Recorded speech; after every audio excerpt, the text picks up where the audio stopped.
with invisible illnesses realize that you can still lead a pretty healthy and active lifestyle. It's just not going to be the one that you had envisioned for yourself.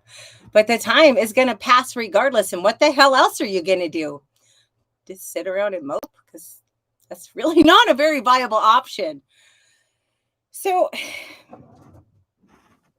weight and sugar and weight. And, my weight is a very complicated thing. Anybody who follows me on Twitter knows I'm pretty open about my weight issues. I mean, for goodness sakes, I'm live streaming. I can't exactly hide it, right? But, which side note, always cracks me up when someone will be like, "You're fat." And really? You think that this is a news flash to anybody who's overweight, you dumbass? But whatever. It makes them happy, I guess. But my weight's really tied to so many things. And one thing I struggle with is I have a severe sugar addiction. But I've got adrenal problems. I've got Hashimoto's, which is a thyroid disorder. I have sleep problems related to the fibromyalgia and the Hashimoto's. That means my hormones, in addition to the adrenals and the thyroid, but my ghrelin and my leptin, which are the one makes you feel full, and crap, I can't remember what the other one does. But they're hunger hormones. When you don't sleep well, you have a hard time regulating those, and that can be very disastrous. I have emotional eating in my background, which is another hill to climb. So my weight is like so freaking complicated, and I get really frustrated with myself. It's like, why I can drag my sorry, achy butt through all kinds of exercise on days when nobody in their right mind would do it. And I know not to push too hard. I've been dealing with this stuff a long time, but I can't start my day by quitting. Like this morning, I couldn't lift today. I could not lift today. Sorry, I turned my fan up. I'm roasted. Wrong button. Now it's too high, but oh well. I couldn't lift today. I have something that's pinched in my shoulder. I get last time I had this, they told me it was a piece of a little bit of tendon got caught in the shoulder joint. It was on my left side this time. But tell you what, that crap hurts. I can't get in. The soonest I can get in to get any treatment for it is July 14th. So I'm hoping to get some relief before then. But most people this morning would have said, "Screw it, I'm not doing anything." Well, I danced for an hour and then I did about 20 minutes of yoga. By the way, I wish I could get away with doing just dancing and some yoga, because that's my sweet spot. That my body was so much happier when I was done. And I'll be honest, when I lift, I'm just happy that I'm done. I'm not happy because I feel better. I'm just happy because I'm damn done. But anyway, sugar is also a big issue for me, which, by the way, did you know if you have an unhealthy gut, which of course I do. I've taken so many medications, it would be almost impossible for me to have a healthy gut. Plus, I didn't know any better. Even a few years ago, I didn't know any better. And I still don't take care of my gut properly. But anyway, unhealthy gut bacteria makes you crave more sugar. Don't that suck? So it becomes very self-fulfilling. But here are 6 signs that you're eating too much sugar. This information, by the way, is from the Beachbody blog. First, you need to know sugar is highly addictive. It actually stimulates the brain in a manner similar to drugs. I had a girlfriend once. We're still friends. But many years ago, she had gone to rehab. She's had a really troubled life, and it's sad because she's one of the most amazing women I've ever met. But she got home from rehab, and we were driving along and chatting and talking about addictions. And we were talking about food addictions versus drug addictions. And she said, "Yeah, but compared to you, I have it made because I can choose to avoid drugs. You got to eat to live." So, yeah, when you've got to eat to live and you've got something that's so readily available that stimulates your brain in a manner similar to drugs, that can be a really, really bad combination. And the biggest problem with sugar for somebody like me, it's highly, highly inflammatory. So what are the signs? Number 1, you're a zombie. Look, sugar is a quick pick-me-up. We all know that. But it's also a really hard crash. And I think most of us know that. You end up worse than where you started. But see, this is where the ghrelin and leptin, where your hunger hormones come into play. The logical part of you is like, no, don't eat the Snickers. You don't need it. It's just going to make you crash. The rest of your brain's like, don't care.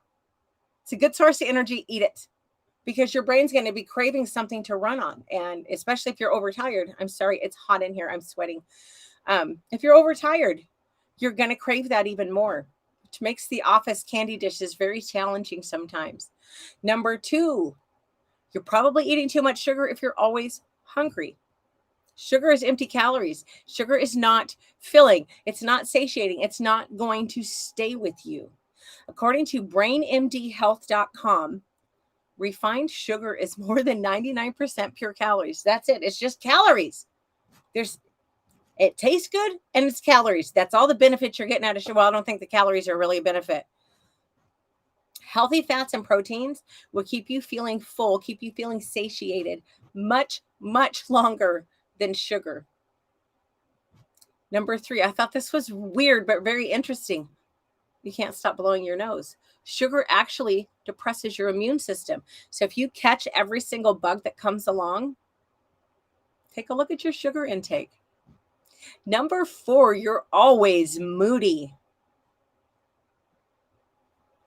Guilty. Because I know when I eat better, I know that I'm not nearly as moody, and I know I feel better physically. But as previous stated, there's a lot of things going on with me and my health. And nobody has just one simple fix for anything, I don't think. But you're always moody. Depression and anxiety are both tied to added sugars in your diet. And this is partially due to, are you ready for this? The inflammation in your brain that sugar causes. What the hell? Isn't that nuts? So why do I still eat it? Because it's addicting. Because it tastes good. Because I'm not smart enough not to bring it home. If it's not around, I don't eat it. You can't stop. That's sign number 5. You're eating too much sugar. You can't stop. Because the more sugar you eat, the more sugar you crave. Ideally, you should aim for about 100 calories a day from sugar for women and about 150 for men. According to healthline.com, the average consumption for adults in America is 306 calories of sugar a day. Well, that's 3 times as much as women need and twice as much as men need. Number 6 sign that you're eating too much sugar, stalled weight loss. Too many refined carbs or sugars can have a tremendous impact on your weight loss. Trust me. Trust me, I know this. So things you need to watch for. I watched a video once with a naturopath and it cracked me up and it really sat with me. She said, we have this weird misconception that as long as it's not refined white sugar, then it's okay. She says, your body doesn't be like, hold it, wait. Okay, it's organic, so it's good. We don't need to. No, it's still sugar. It's still sugar. So watch for things like, you gotta watch for natural syrup, natural sugars, brown rice syrup, maple syrup, which is my favorite, agave nectar, cane juice powder, beet sugar. That actually almost sounds kind of healthy, doesn't it? It's from beets. How bad could it be? Date sugar, coconut sugar, which is what I keep at home. Yeah, that stuff, none of it's all sugar. A date sugar. Dates are so freaking good. I can't believe I didn't like dates when I was a little kid, because a date to me is just like if it's a really good date, it's like a super good caramel. But anyway, some good substitutes. Eat fruit. I had somebody tell me once that fruit is God's candy, and I really like that. And it's true. For me, pineapple. I absolutely freaking love pineapple. And it will, if it's a good pineapple, it will completely satisfy my sweet tooth. You can freeze bananas. Freeze a banana, chunk it up if it's overripe, freeze it, throw it in the freezer, and then add it to your blender with a little bit of whatever milk you use and blend it up. And you guys will be really surprised. I had someone who told me there was no way in hell they would ever believe that. And I made that for him, and he was very surprised. And he said that actually tastes a lot like a premium ice cream. You're just going to have to try different things. I love cookies. I don't need cookies. But you know what? Dark chocolate chips and some walnuts. For me, it's a very acceptable substitute for a chocolate chip cookie. But, none of this is easy. I got to tell you why this is on my mind, and then I can't believe I'm going to tell you guys this, but I'm just going to level with y'all. One of my friends, one of my social media friends, looks freaking amazing. She's trained for a physique competition, and I know women who've done that, so I know girlfriend has put her work in. And you want to know what my petty ass thought the other day? She posted a picture of herself. She looks freaking amazing. And I'm so freaking petty. I couldn't be happy for her. My first instinct was, oh, screw you, lady. What the hell? That is so, I'm not that kind of person. She's just done something really amazing. I know women who do this. I know the work that she's put in to look like that. I know the discipline that she has put upon herself to get to that. Really, if I wanted it bad enough, I know how to do it. I just don't want it bad enough. But it really shocked me that was my attitude. So I've been really working in my journal lately, trying to figure out what the hell is it with me and my weight. But, you know, a lot of things that if there's something that you're struggling with and you want to improve it and you can't figure out what the hell is wrong with you and why you can't improve it, you need to figure out how it serves you. And it does serve you. You may not think that on the surface, but you want to know how my weight has served me? Let's take all the health, the hormones and all that crap out of it. For one thing, my weight has been, my body gets, I think that you can tell looking at me, there's something wrong with me. That's my opinion. But the way my body looks, it's been trying to tell me, hello, there's something wrong. And my response was, screw you, I hate you, which I would never do that to a friend. So why was I doing that to myself? Another way it served me, this might sound kind of, but I used to get a lot of male attention. And a lot of it wasn't very welcome attention. Guys ignore you if you're fat. They just do. So my weight has served a couple of purposes for me. One, it was an alarm that I ignored, kept hitting snooze on. Although in my meager defense, I didn't have any doctors that would listen to me at the time. But it does also insulate me to a large degree, no pun intended, from unwanted male attention. However, I think I've come far enough with my confidence now. I'd like to let that aspect of it go. And